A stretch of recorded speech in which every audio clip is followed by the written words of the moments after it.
સુખદેવજી મહારાજે પરીક્ષિત રાજાને કહ્યું કે જેનું મૃત્યુ નજદીક હોય રાજન એને સૌથી પહેલા શું કરવું? બોલે અંતકાલે તો પુરુષ આગતે ગત સાધ્વસઃ ચિંત્યાત અસંગ શસ્ત્રેણ સ્પૃહામ દેહેનુ યેચતમ.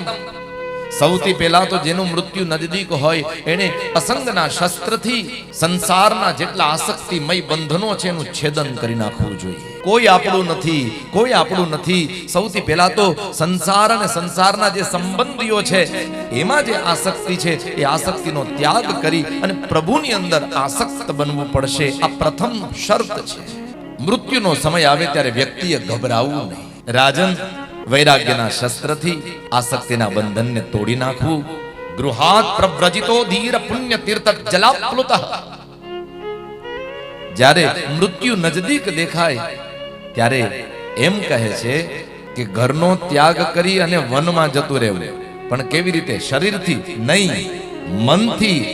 ઘરનો, સંસારનો, પુત્ર પરિવારનો, મકાન દુકાનનો બધાનો ત્યાગ કરી અને મનથી જંગલમાં જતું રહેવું, અર્થાત મનથી ઠાકોરજીના ચરણનો આશ્રય કરી લેવું. કારણ કે કદાચ ને હું ને તમે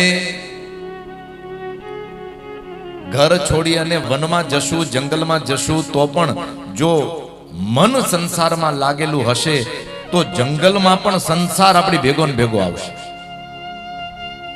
એટલા માટે મનથી સંસારનો ત્યાગ કરવાનો છે.